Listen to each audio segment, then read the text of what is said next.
Hey guys, Gizmoddict here, and two of the most asked questions on my channel are that number one, where is the Poco F2, and number two, where is my PUBG review of the Realme X2. I don't know about the first question, even Xiaomi doesn't know about the first question, but for the second question, let's answer that in today's video. So welcome to my PUBG review of the Realme X2, also known as the Realme XT730G. So the major selling point of the XT730G is gonna be the Snapdragon 730G that's inside this phone. Realme is marketing this phone at gamers, so obviously a lot of you guys are curious about the PUBG performance. So today I'm gonna tell you everything that you need to know. I'll show you the FPS, I'll show you guys the temperatures, I'll show you guys how much battery is being drained, and we'll also play with GFXTool on this phone because by default you can only play on smooth and ultra, which is not that exciting. So yeah, this is gonna be a full-fledged detailed PUBG review of the Realme XT730G. So if you guys enjoy watching this video, then please like it and also subscribe to the channel because a lot more videos including a Gcam video and a comparison with the K20 and the Note 8 Pro is coming very soon. And also don't forget to check out our sponsor Glazeding.com. These guys have one of the best tempered glasses for any phone that is available in the market right now. For the Realme X2, Realme X2 Pro, Redmi Note 8 Pro and a lot of other phones, they have this real curved tempered glass, so their tempered glasses have actual 2.5D curved edges. So I don't think you can get any of such glasses anywhere else in India, so do check out glazeding.com and use the promo code Gizmo for 10% discount. I use their glasses on all of my phones and I think they are the best ones that you can get, so do check them out. Okay, so coming to the Realme X2, this phone can only play PUBG by default on Smooth Plus Ultra settings, and that is quite a bummer because this phone has been marketed towards gamers. And even the Realme XT, which has the Snapdragon 712, can play it on Smooth Plus Ultra. So then what's the point of the Snapdragon 730? Well, for starters, when you play it on Smooth Plus Ultra settings, the FPS retention here is a lot more in comparison to the Realme XT.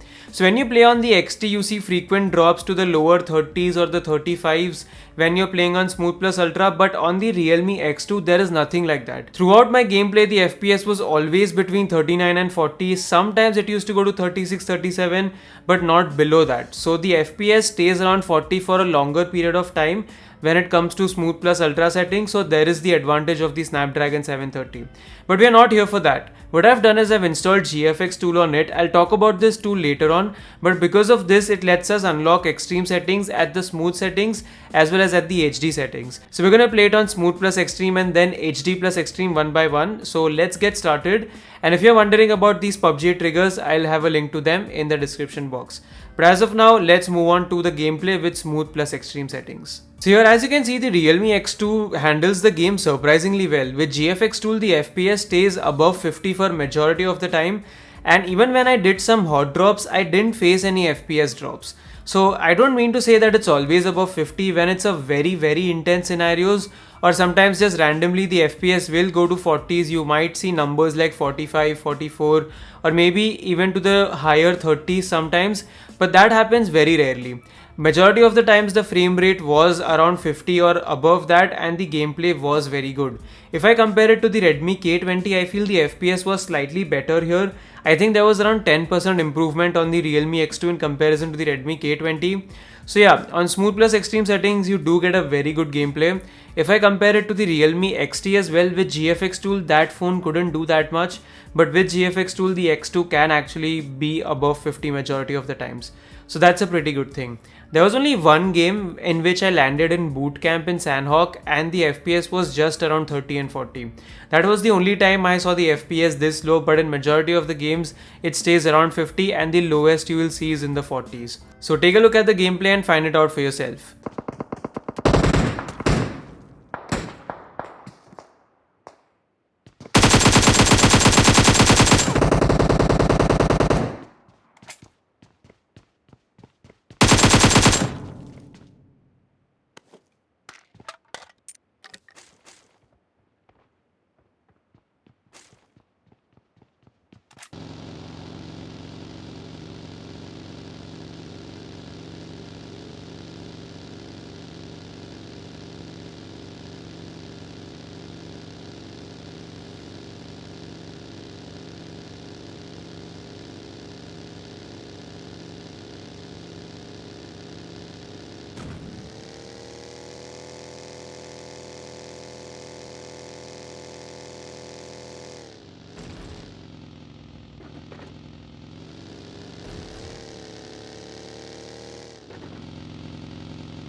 So after smooth plus extreme, it's time to take things up a notch and we're gonna go to HD plus extreme. I personally will not recommend you to use these settings because the thing is, while you will get above 50 FPS when there is nothing going around, you will see random frame drops to the 40s when there is an intense scenario.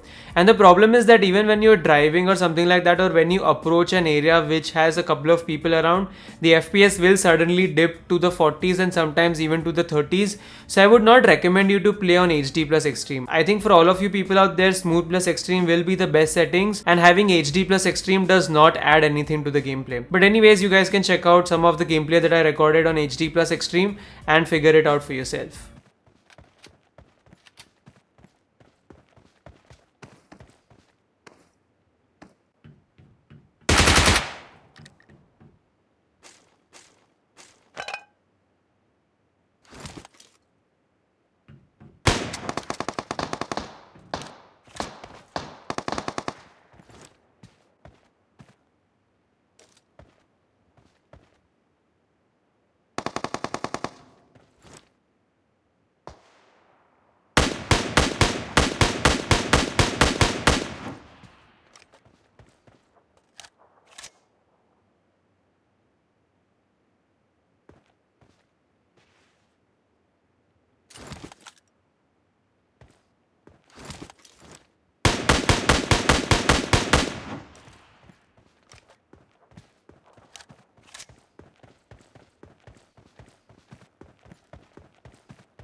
So as you saw, the Realme X2 or the Realme XT730G has no problems in playing PUBG on Smooth Plus Extreme, and it can even handle HD Plus Extreme. It's much better than the Realme XT. I mean, if you're planning to buy a phone less than 20,000 rupees for PUBG, then I think you should just wait for the launch of the Realme XT730G.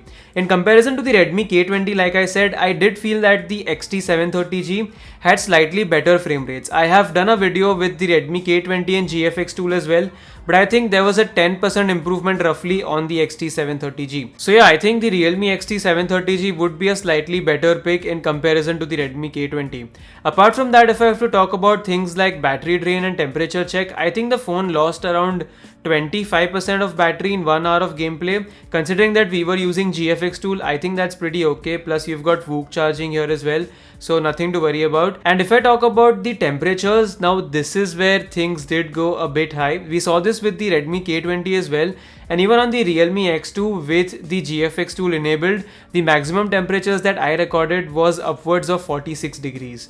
Now I'm not surprised, the front of the phone was around 46 degrees and the back of the phone was around 43, and that was quite expected because we were pushing this phone to its limits. I was playing on smooth plus extreme and then on HD plus extreme, and after all of that 46 degrees is okay. So yeah, I think if you play on Smooth Plus Ultra, which is the default setting, this phone will not go above 40 or 41. But because we had GFXTool, we are seeing temperatures up to 46 degrees. But I think the compromise is worth it because on the stock settings, you can only go till Smooth and Ultra, which is just 40 FPS. And with GFXTool, we can enable up to 60 FPS and the gameplay improves by a huge margin. If you're a pro player or anyone who plays PUBG seriously, you would know how much difference 40 FPS and 50 FPS can make. And talking about that GFX tool, I have been using this PUBG GFX tool from XDA Labs. So I'll link it in the video's description. Just use that because people don't get banned using this GFX tool. I have tested out multiple phones with this GFX tool and I haven't faced any issues so far. So if you're gonna use a GFX tool, I would recommend you to use this. Don't use any other random tool and then tell me that you've gotten banned. Just use the tool that I have linked in the description box. So once you download this tool, what you need to do is just change a couple of settings. So you need to select your PUBG version, then select smooth and extreme in the gameplay, graphic settings and FPS, and turn off MSAA and turn off shadows. After that, you can launch the game through the app and you will have smooth plus extreme enabled by default. And also in resolution, you need to keep 1280 by 720 and not 1920 by 1080 because PUBG by default runs on 720p. So keep it 1280 by 720.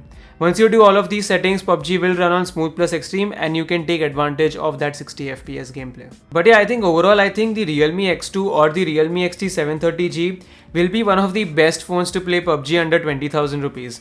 Now the thing is that this phone is costing only 16,000 rupees in China, which is quite cool. And if Realme can price this phone at even around 17 to 18,000 rupees, I think I would recommend this for PUBG over the Redmi K20. I found the touch response to be slightly better here and even the FPS was like 10% roughly better in comparison to the Redmi K20. So this might just be the best PUBG phone. But anyways, let's wait and watch. Let's see at what pricing does Realme launch it in India and when is it launching in India. As of now, this was my detailed PUBG review. I will be back with a Google camera video because I'll be comparing the camera with the Redmi Note 8 Pro as well as with the Redmi K20. So if you guys don't want to miss that out, make sure that you subscribe to the channel and you press the bell icon. And if you guys enjoyed watching this video, please like it, share it with your friends, and do let me know your thoughts about PUBG on the Realme X2. Thanks for watching this video and I will be back in a notifications very soon. Peace.